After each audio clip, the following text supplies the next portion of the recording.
Shalom sahabat Alpetra Ministry dimanapun Anda berada, kita berjumpa lagi di channel Alpetra Ministry. Tetap cinta Tuhan, cinta keluarga, dan jaga kesehatan. Dan saya sekarang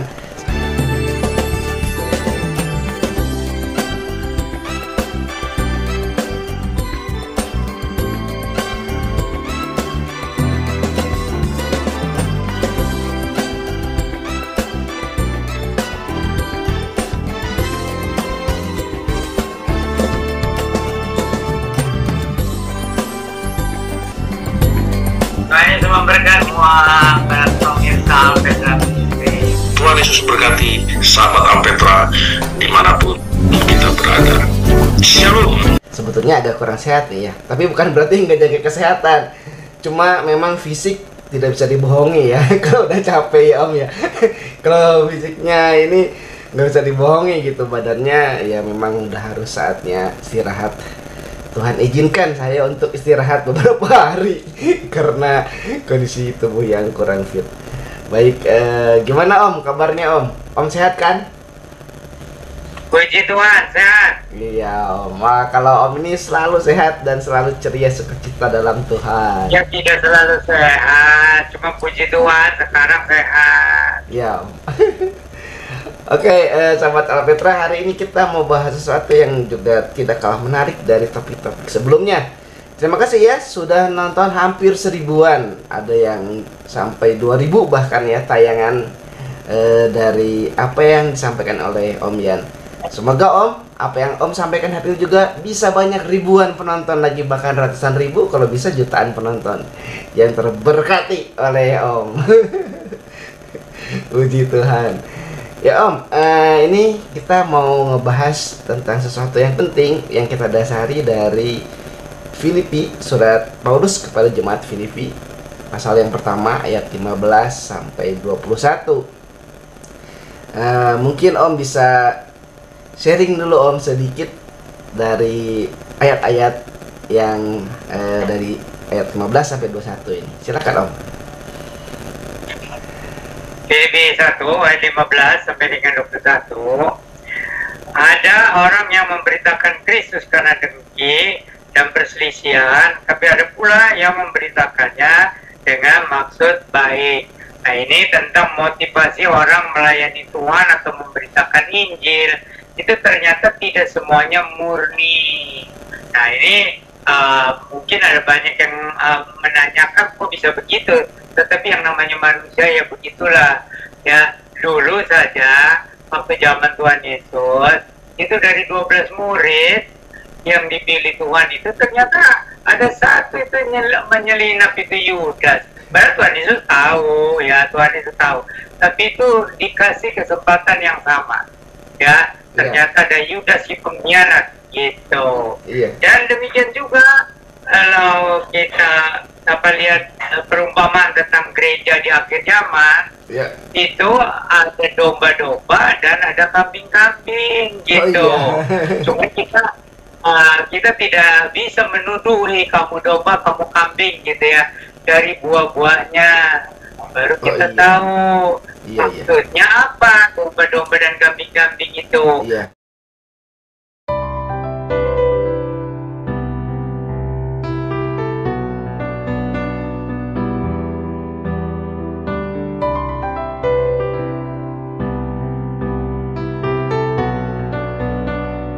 Maksudnya domba-domba itu orang Kristen yang sudah mengalami keselamatan lahir baru, meskipun tidak sempurna, tapi sudah mengalami keselamatan, gitu kan? Kalau yang sempurna kan nggak ada di dunia, yaitu sudah pulang ke surga. Nah, jadi itu yang 50%-nya lagi itu kambing-kambing itu. Jadi orang-orang Kristen ya mungkin sudah dibaptiskan juga, mungkin juga pengurus gitu ya, tetapi mengalami keselamatan atau lahir baru secara rohani. Bahkan kalau di antara pemimpin nih ya, itu dari 12 pemimpin, satunya itu bisa saja seperti Yudas Iskariot. Wah, ini ya, jadi bisa mengejutkan nih kalau orang bisa tahu ya, bahwa dari antara 12 pemimpin gereja itu, dari 12 satunya itu Yudas Iskariot. Iya. Wah, itu bukan juga ya. Iya. Tapi itulah di Alkitabnya begitu. Iya Om. Ya mungkin Om waktu zaman itu juga ya Om, sebetulnya kan udah ada ya Om. Makanya kalau sekarang, zaman sekarang ini ada orang yang memberitakan Kristus. Sekarang sebetulnya dia dengki ya Om, sama Kristus, tapi dia nyebarin Kristus gitu, nyebarin nama Yesus gitu. Tapi kan jadi bagus juga sih Om ya. Ya, itu. Jadi kalau kita baca sekilas, kita mungkin berkata, ah, masa sih gitu ya. Tapi itu kenyataan di lapangan. Oh. Jadi ada orang yang mungkin dari kecil berkecimpung di gereja, atau sudah lama tapi belum mengalami keselamatan lahir baru dan belum bertumbuh rohaninya. Tapi karena terbawa suasana, ya terbawa suasana ingin melayani gitu, apalagi kalau pendetanya itu semangat melayani. Jadi terbawa dan jemaatnya melayani, saya juga mau melayani. Tapi sebenarnya dia tidak memenuhi syarat karena belum mengalami keselamatan lahir baru secara rohani, atau sudah mengalami tapi masih seperti bayi-bayi rohani. Jadi sifatnya itu masih seperti betul-betul kekanak-kanakan atau kebayi-bayian gitu, cerewet dan seperti hanya mengganggu aja dan menimbulkan masalah doang gitu. Iya Om. Nah Om, kenapa Paulus bilang bahwa apa ya, ada kata membela Injil itu Om? Nah itu maksudnya apa ya Om, membela Injil itu Om? Nah, jadi begini, Injil yang diajarkan oleh Tuhan itu punya poin-poin yang jelas ya. Jadi tentang keharusan bertobat dan juga percaya sungguh-sungguh kepada Tuhan Yesus sebagai juru selamat Mesias ya, dan tentu saja sebagai Tuhan ya yang dalam rupa manusia itu, dan dialah yang bisa memberikan keselamatan dan kelahiran baru secara rohani. Tapi ada banyak orang Kristen itu ikut-ikutan dan jumlahnya itu mungkin bisa mengejutkan, 50%. Gitu, kok bisa? Ya itu memang Tuhan Yesus kan sudah tahu sebelumnya bahwa di gereja itu kalau dipukul rata ya, jadi itu 50% katanya seperti domba-domba, 50% seperti kambing-kambing. Nah domba-domba itu nurut karena itu melambangkan orang Kristen yang sudah lahir baru secara rohani. Tapi kambing-kambing itu ya kerjanya nanduk-nanduk lah gitu, jadi kelihatannya seperti orang Kristen, mungkin sudah dibaptiskan, mungkin sudah di apa namanya itu, sudah diajari lah gitu ya, sudah dikader lah. Tapi sebenarnya dia belum mengalami keselamatan lahir baru, hanya kelihatannya aja ya seperti orang rohani lah gitu. Nah ini kadang-kadang pendeta pun sepertinya ya tertipu atau nggak tertipu ya. Sepertinya karena kelihatannya orang ini kok bagus, kelihatannya orang ini sungguh-sungguh gitu. Tapi hati manusia kan hanya Tuhan yang tahu. Nah di situ katanya. Itu gitu. Om, kalau dengan dengki itu, memberitakan dengan dengki itu berarti nggak menjelek-jelekan juga kan Om ya? Atau memang memberitakan yang jelek-jelek itu karena dengki sama Tuhan Yesus? Bukan. Jadi dengkinya itu sama hamba Tuhan yang ada, bukan sama Tuhan Yesusnya. Gitu. Misalnya dia merasa, saya lebih bisa lah dibandingkan dengan pendeta. Pendeta itu kelihatannya kurang cerdas gitu ya. Atau misalnya pendidikannya tidak memadai gitu. Nah, itu manusia itu kadang-kadang merasa dirinya lebih hebat dari orang lain. Nah itu nggak boleh. Kita harus menganggap orang lain lebih baik. Kecuali ya kalau kita sudah jelas gitu ya, orang lain yang melihat, bukan kita yang menghakimi orang. Gitu. Mungkin itu juga ya Om. Sebabnya katanya, ya bukan katanya sih, memang saya ngalami juga sendiri sih Om. Misionaris atau penginjil itu sering debat sama pendeta, atau saling menghakimi gitu. Karena kan misionaris itu biasanya mereka menghidupi diri sendiri ya Om, karena panggilan katanya. Kalau penginjil itu karena mereka menginjili cari jiwa. Kalau pendeta itu enak-enakan di gereja, wah makan uang jemaat. Wah itu gimana Om tuh, sampai berantem tuh Om. Nah, itu persyaratan yang pertama yang harus dipenuhi, itu harus mengalami keselamatan dan lahir baru secara rohani. Iya. Lalu persyaratan yang kedua itu panggilannya jelas dari Tuhan. Iya. Jadi bukan ikut-ikutan, bukan karena pengen aktif gitu, tetapi panggilannya jelas. Memang kalau orang Kristen sudah mengalami keselamatan lahir baru ya secara rohani ya pengennya aktif lah, pengen melayani lah.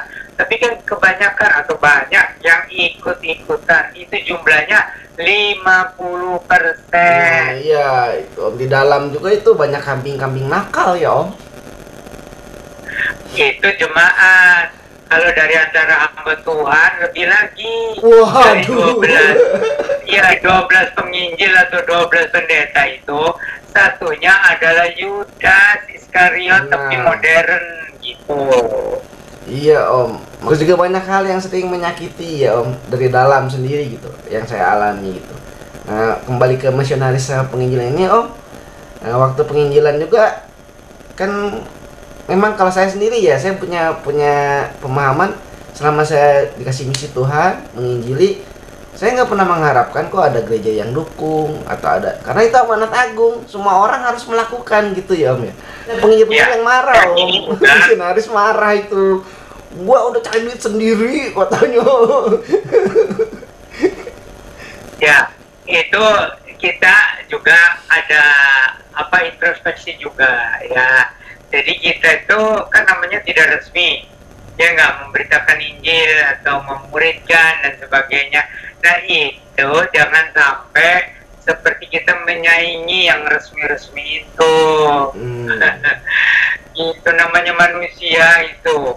Kadang-kadang itu suka matanya itu lebih tajam menilai orang lain gitu. Iya. Jadi kita minta hikmat Tuhan lah, minta kebijaksanaan dan gimana membawa diri. Iya. Karena kita misalnya hamba Tuhan yang tidak resmi misalnya gitu. Nah ini saya mau ambil contoh gitu ya Om, kan udah resmi nih ya Om ya, udah resmi gitu. Kalau saya lihat, saya tadinya mau ambil contoh Om juga sih. Gak apa-apa ya Om ya. Ya, kalau Om itu di gereja waktu memimpin gereja, misalnya ke jemaat, ayo kita dukung penginjilan gitu. Dan ketika mereka mendukung dengan berbagai macam cara, itu Omnya juga turun langsung. Dan juga memang orang yang bergerak di penginjilan itu bisa dikatakan dia nggak pusing lagi mikirin apa yang dia makan atau dia pakai gitu. Tapi waktu yang saya alami juga, karena kan saya berpendapat itu tadi, ini kan amanat agung, jadi siapapun orang Kristen menginjili. Jalan terus, beli pilus. Kalau kamu serius, pinjamlah 100.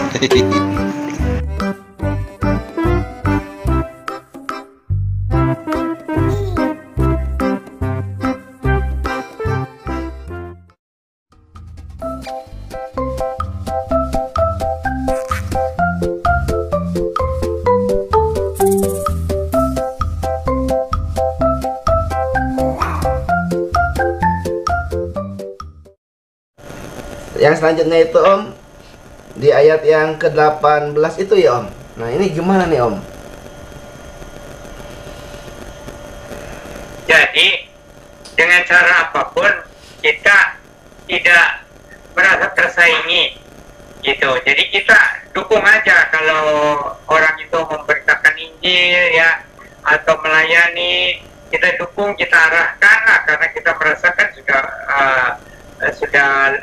ya udah belajar gitu ya. Tapi tetap harus hati-hati, namanya perasaan orang itu ada yang sensitif gitu ya. Tapi kita memang harus selalu positif gitu terhadap orang yang melayani gitu. Seringkali penginjil atau misionaris itu mengaitkan dengan satu ayat di Yesaya itu Om, saya lupa ayatnya. Tapi dia bilang sambutlah dia yang bawa kabar sukacita katanya. Lihat dia turun dari gunung atau dari mana gitu untuk mengabarkan kabar sukacita gitu. Kalau pendeta kan enggak, tinggal duduk di ruangan pastori, khotbah udah enak, ada lagi pendeta om, mungkin pengkhotbah lah, dia pakai dari kata Timotius ya om, hormatilah penatua-penatua, diaken-diaken, apalagi yang berkhotbah katanya. Jadi kamu harus menghargai yang berkhotbah. Wah, itu gimana om?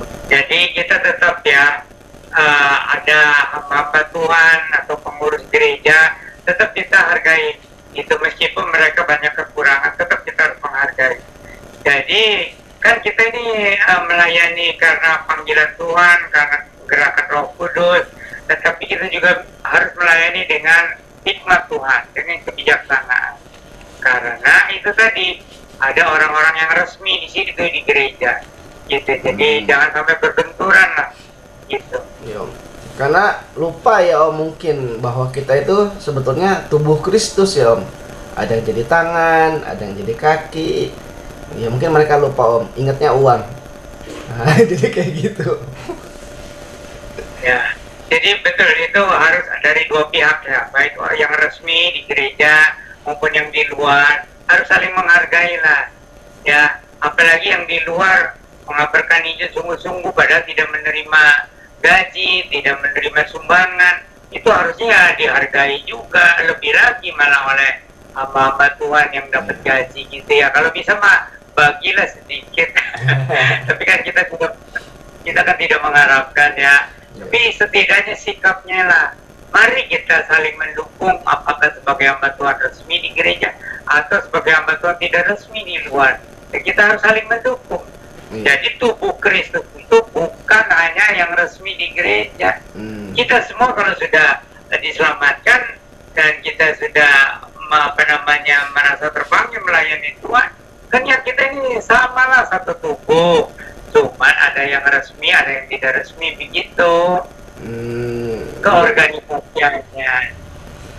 Nah, gitu. itu om.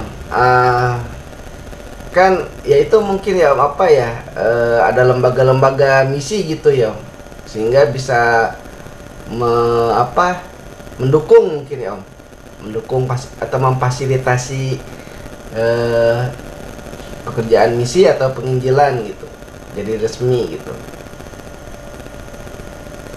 Ya seharusnya gereja mendukung usaha-usaha pekabaran Injil itu dilakukan oleh siapapun ya. Kalau itu kelihatan positif ya harus didukung. Tapi kan banyak gereja itu terikat oleh aturan. Itu alasan mereka. Aturannya nggak ada katanya untuk membantu atau mendukung. Nah, secara pribadi kan bisa kita mendukung hamba-hamba Tuhan yang di luar yang dengan tulus memberitakan Injil gitu kan, mestinya. Tapi kadang-kadang orang demi organisasi dan banyak kecurigaan, kan nggak boleh orang Kristen gitu ya. Masa kita apa-apa mencurigai gitu kan, apa-apa bersikap negatif, kita nggak boleh begitu ya. Jadi kita dipanggil oleh Tuhan bukan untuk menghakimi ya, tetapi untuk saling mendukung. Iya, tapi bukan bermaksud untuk menghakimi sih om ya. Tapi kenyataannya karena udah om jelasin sih, jadi saya sendiri yang ngerti. Tapi kalau jemaat pada umumnya nih, sahabat Alpetra Ministry ya om, mungkin nggak bisa memahami om. Ini gembala nih narikin jemaatnya uang lah untuk penginjilan. Terus pendetanya pergi ke luar negeri, saya sedang penginjilan. Waduh, padahal pendeta yang pergi pakai pesawat ke luar negeri. Alasannya penginjilan. Hamba Tuhan memang nggak boleh ya mengeluarkan kata-kata yang kira-kiranya tidak memuliakan Tuhan ya. Iya om, harusnya kan gitu. Tapi bukan juga berarti hamba Tuhan harus hidupnya miskin kan om? Begini, jadi kalau soal berkat Tuhan untuk keperluan kita harus yakin tentang panggilan Tuhan itu, apakah mau resmi di gereja atau tidak resmi. Kita harus yakin. Kalau kita yakin, nanti Tuhan yang mengatur bagaimana Tuhan mencukupi segala keperluan kita. Cara Tuhan itu kan di luar pikiran manusia kadang-kadang. Aduh, saya ini jadi ntar ditegur sama om lagi nih, ngeritik gereja melulu katanya. Tapi memang apa yang saya sampaikan itu yang dirasakan jemaat sih om, gitu. Ya makanya banyak yang pindah gereja, masih mending ya Om, pindah keyakinan, ninggalin Tuhan Yesus Om. Nah ini kan yang mengerikan gitu. Harus ada kejelasan ya. Jadi kalau orang sampai meninggalkan Kristus, itu berarti orang itu belum mengalami keselamatan lahir baru secara rohani. Iya. Jadi nggak usah terlalu dipikirkan. Ya memang makanya kita tuh kalau ketemu ya sama jemaat, apalagi aktivis, kita dari ngobrol-ngobrol tuh kita mestinya tahu ini orang sudah mengalami keselamatan lahir baru atau belum.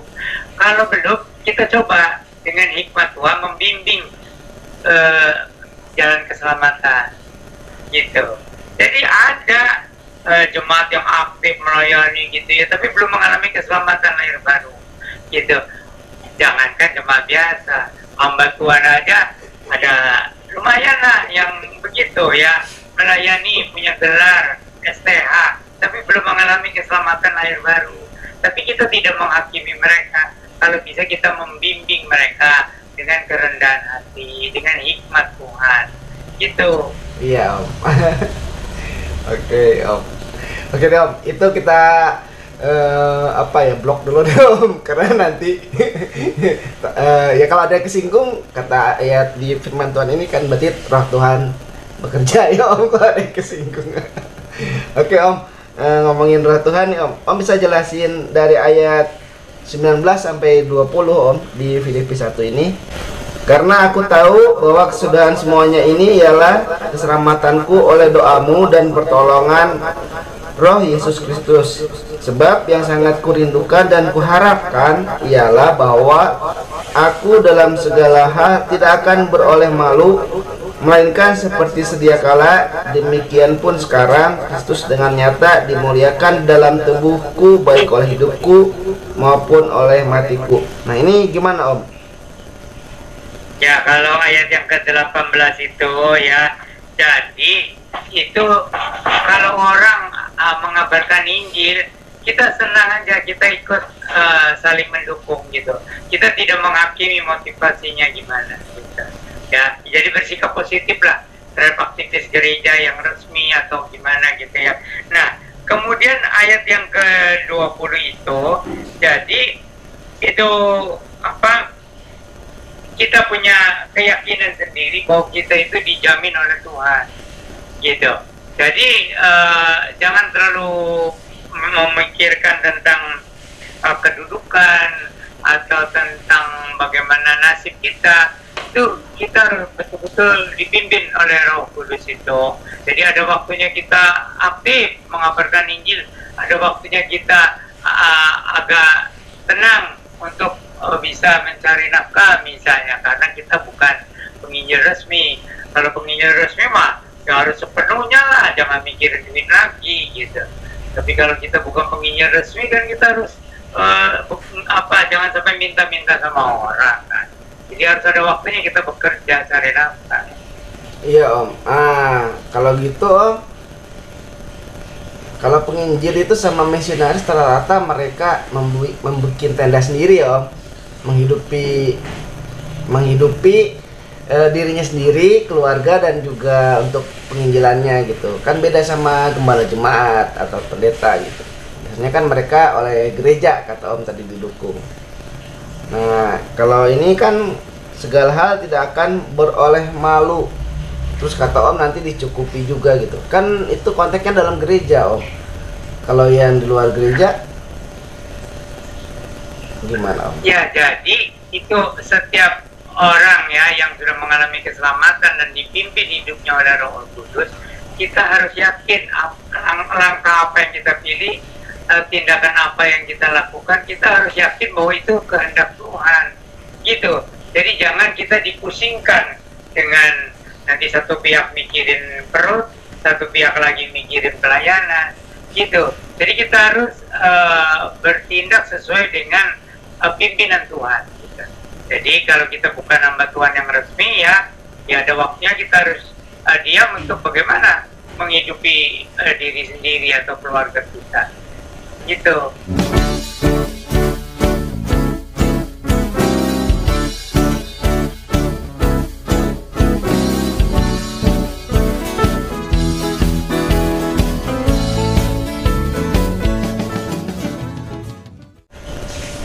Pendeta-pendeta itu lebih senang gitu kalau ada volunteer ya, yang pencari jiwa lah, atau penginjil atau itu, karena mereka nggak dibayar.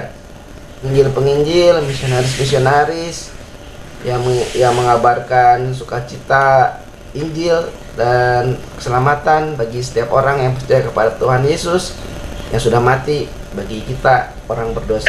Ya susah juga ya Om kalau bukan motivasi yang baik ya, seperti ayat yang awal tadi Om ya. Jadi gimana ya Om caranya supaya nggak ada kesenjangan gitu, karena mau tidak mau manusianya butuh kan Om, dan juga pasti marah gitu kalau lihat wah ini kok beda banget, yang di belakang meja, yang di belakang mimbar enak-enakan, sementara yang cari jiwa ya, terutama misionaris atau penginjil, dia dipermalukan iya, dihina iya, keringetan iya, kata Om berdarah-darah iya gitu. Jadi setiap orang melayani itu harus yakin akan panggilannya gitu. Jadi kalau kita yakin panggilan kita mengabarkan Injil tanpa digaji, ya lakukan. Cuma kan kita punya perut dan punya keluarga. Iya. Gitu. Jadi harus menerima Tuhan juga. Itu bisa dimanfaatin Om, manfaatin. Wah, sama gereja nih ya, saya nggak nyebut pendeta lah atau gereja gitu. Pokoknya sama gereja gitu. Wah ini kebenaran nih, ada orang yang nggak mau dibayar nih, dia maunya melayani Tuhan, ya udah kita pakai dia aja. Wah serah dia, wah enak nih dia ada ini. Padahal kan walaupun dia nggak ngomong kan, ya kata Om tadi kan, harusnya gereja juga nyadar dong, dia ada beras nggak buat makan, dia ada uang nggak gitu. Jangan karena dia nggak mau nggak mau dikasih, nggak mau itu, ya nggak gitu juga kali ya Om. Jadi kita juga jangan berharap manusia. Iya. Jangan berharap pada manusia. Iya. Jadi kita harus yakin akan panggilan kita. Iya. Kalau kita mau berkan Injil tanpa resmi sebagai penginjil di gereja, ya berarti kita yakin Tuhan yang akan menyediakan. Nah itu. Jadi itu masalahnya. Kita yakin nggak untuk mengabarkan Injil tanpa menjadi penginjil resmi? Iya. Nah itu, ketika beberapa tahun lalu saya putuskan untuk, saya nggak mau dipayungin siapapun, saya mau dipayungin sama Tuhan aja, karena saya percaya satu hal, percaya saja Tuhan pasti cukupkan. Udah, terus Tuhan kasih saya tangan, saya kasih Tuhan, Tuhan kasih saya kaki, mulut, mata, pikiran, tenaga. Oke, itu yang jadi talenta saya, berkat saya untuk menghidupi saya sendiri setidaknya, dan bisa melayani gitu kan. Kalau mau ngandelin, oh saya nggak dikasih nih sama yang ngutus saya, sakit hati nanti ya, pindah agama jadinya.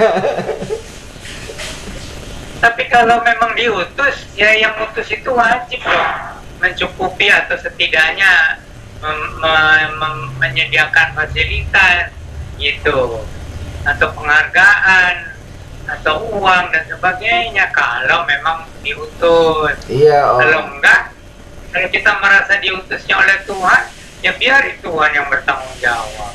Iya, kalau ya itu Om, ya tadi kata Om jangan mengandalkan manusia, nanti kan kecewa kita gitu. Tapi kalau kita mengandalkan Tuhan pasti nggak akan kecewa.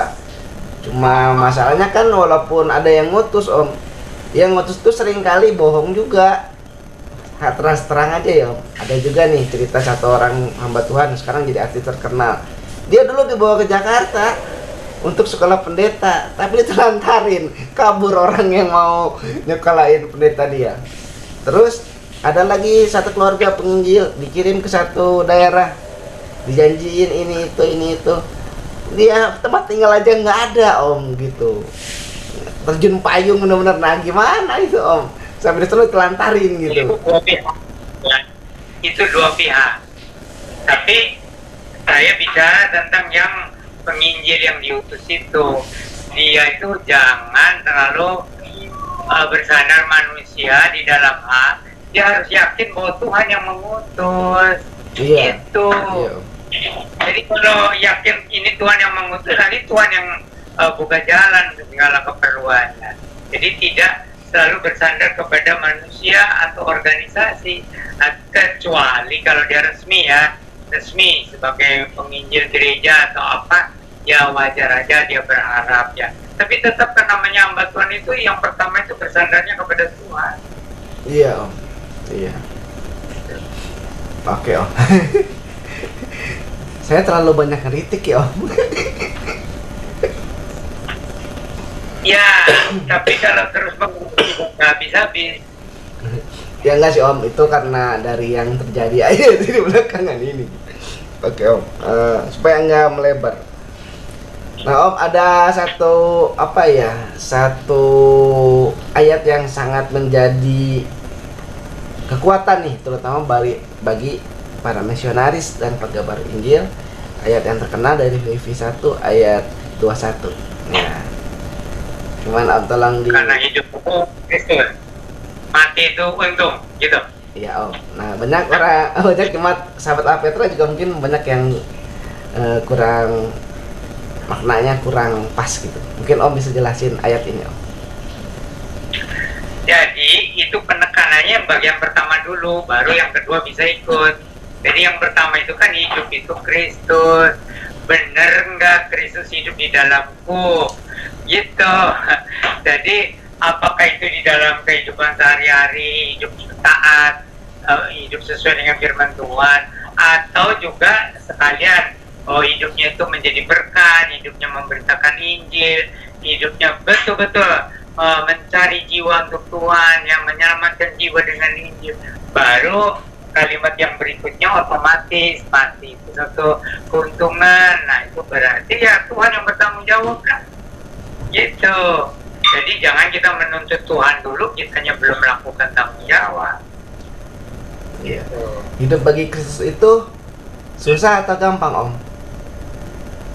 Ya, tetapi itu prinsip dasarnya kan begitu. Kalau orang Kristen, apalagi pelayan Tuhan, ya harus dibuktikan bahwa hidupnya itu adalah Kristus. Kristus yang hidup di dalam dirinya, Kristus yang memberikan motivasi, Kristus yang menyatakan karyanya, atau Kristus yang menyatakan hidup barunya itu. Jadi bukan dia lagi, kan ada ayatnya, hidupku bukan aku lagi, tapi Kristus yang hidup di dalamku. Nah, itu harus dibuktikan. Baru kemudian mati juga untung. Artinya nggak usah mikirin dah, nanti Tuhan yang bertanggung jawab segala-galanya gitu. Tapi itu yang pertama dulu, hiduplah seperti betul-betul Kristus hidup di dalam hidupmu gitu. Penting itu, kemuliaan Kristus dinyatakan gitu. Nah ini Om, mati adalah keuntungan ini nih ya, sering disalahartikan juga ya Om. Ya udah kalau gitu mati aja deh, kan untung Om. Itu kalau waktu kita hidup itu betul-betul ya menghidupkan Kristus di dalam kehidupan kita, kita juga ambil bagian di dalam pekabaran Injil, itu sudah otomatis. Mati itu keuntungan.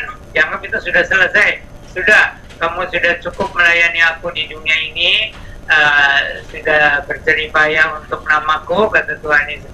Sekarang mari pulang menikmati kesenangan yang abadi di surga gitu. Jadi tapi jangan itunya dulu, jadi pelayanannya dulu, itu buktikan dulu bahwa Kristus hidup di dalam diri kita gitu. Baru itu matinya adalah keuntungan gitu. Kan ada Om yang punya kepercayaan, saya mati demi membela Tuhan dan agama saya, itu keuntungan, wah masuk surga gitu. Kan gimana itu Om? Itu kan bagian kedua. Bagian pertamanya itu hiduplah untuk Kristus, beritakan Injil, muliakan Kristus. Nah, gitu. Itu bukan kita, tanggung jawab kita. Yang kedua itu urusan Tuhan, tanggung jawab Tuhan. iya ya Om. Gitu. Jadi ada yang tanggung jawab kita, ada yang tanggung jawab Tuhan. Makanya kan jadi ada ajaran yang salah ya Om. Karena mati keuntungan, ayo kita bunuh diri sama-sama dalam gereja. Iya, itu orang yang bodoh-bodoh. Iya. Iya Om. Nah ini Om, jadi kalau kita ngobrolin hari ini nih Om, ini membuka wawasan baru ya buat sahabat Alpetra Ministry terutama nih Om. Jadi gimana Om, apa nih kesimpulannya dari Filipi 1 ayat 15 sampai 21 ini? Dan apa pesan dari Om untuk Sobat Alpetra Ministry?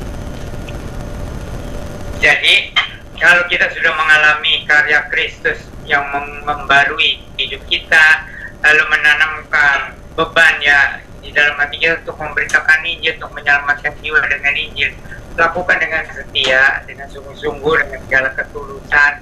Selebihnya itu nanti Tuhan yang bertanggung jawab. Jangan khawatir, saya sudah mengalaminya.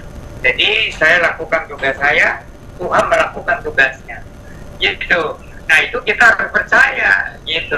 Jadi kalau Tuhan sudah mempercayakan pelayanan ini, lakukan dengan setia, lakukan dengan segala ketulusan dan tanggung jawab. Nanti Tuhan akan melakukan tanggung jawabnya juga gitu.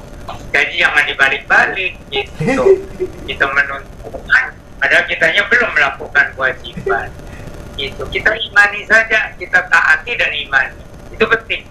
Taat dulu tapi dengan iman gitu. Jadi bagi siapa saja jemaat ya yang sudah mengalami kasih Kristus, mengalami keselamatan dan lahir baru, harus secepatnya ambil bagian, apakah resmi atau tidak resmi, harus segera mengambil bagian di dalam memberitakan Injil ya dengan sebisanya ya, dengan cara-cara yang mulai dengan yang sederhana ya, meskipun tidak sekolah kitab nggak apa-apa gitu. Itu kan kita harus yakin, kalau sekolah kita harus yakin itu pimpinan Tuhan. Kalau tidak sekolah kitab juga harus yakin bahwa kita memang dipanggil sebagai jemaat yang bersaksi gitu. Nah jadi lakukanlah tanggung jawab kita dengan setia, maka Tuhan Yesus juga akan melakukan tanggung jawabnya dengan setia. Jangan khawatir gitu. Dan saya sudah mengalaminya. Iya.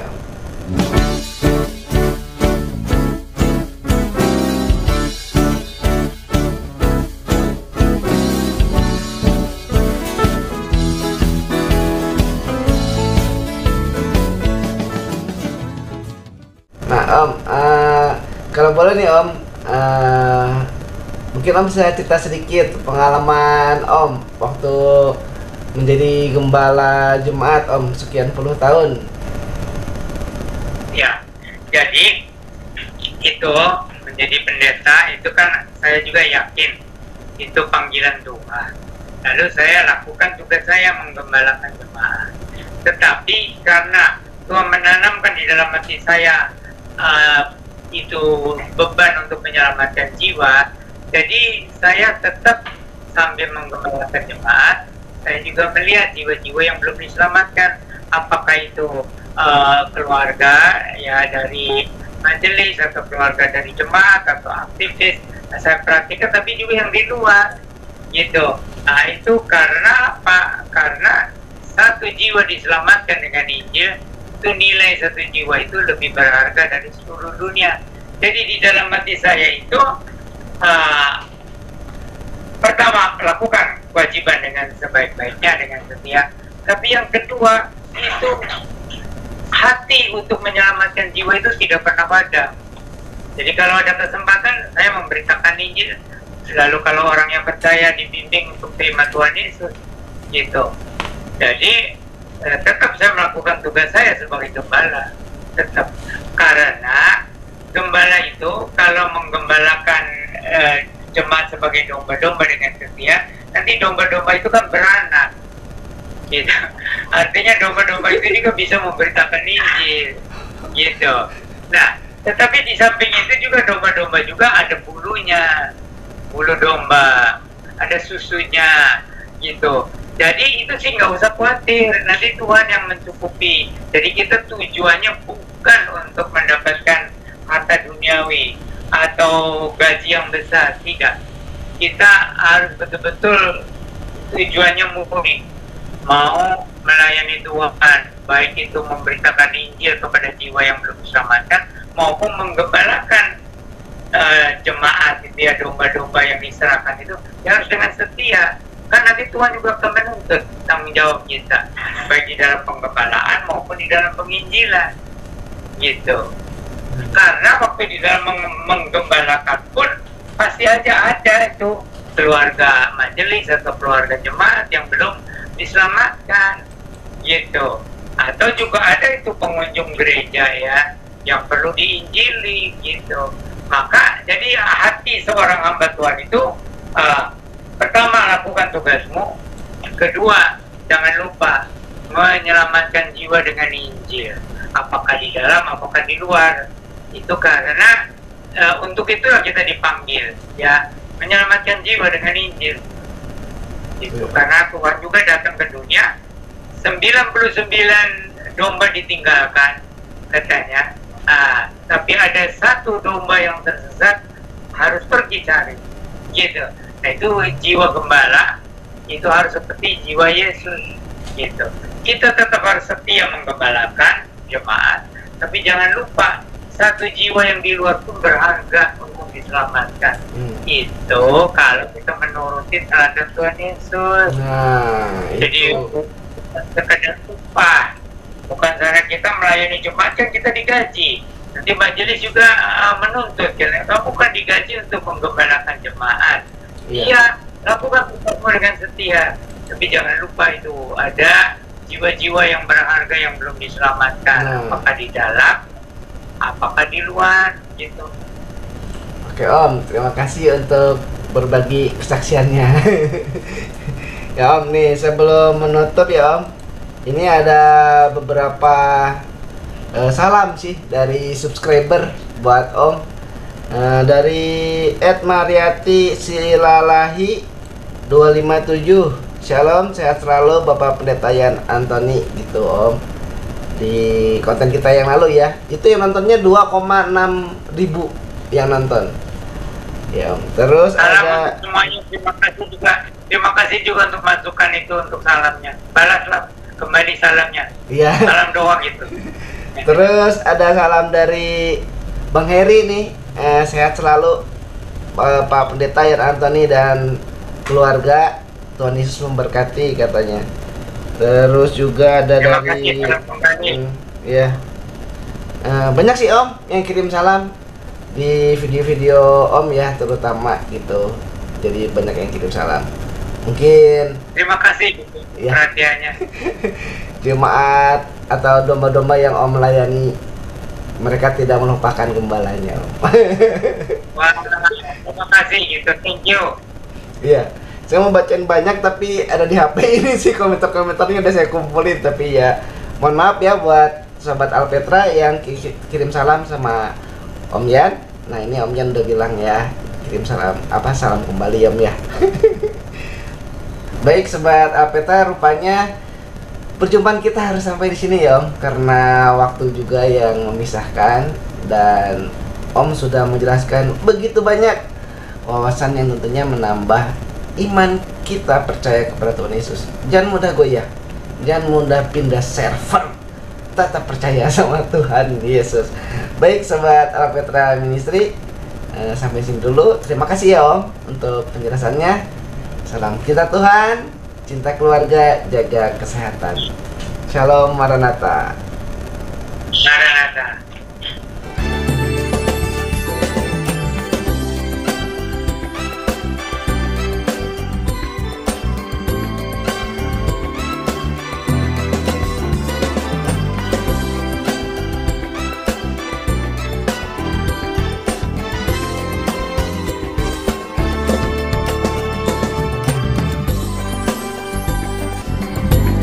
Tuhan Yesus memberkati semua para pemirsa Alpetra.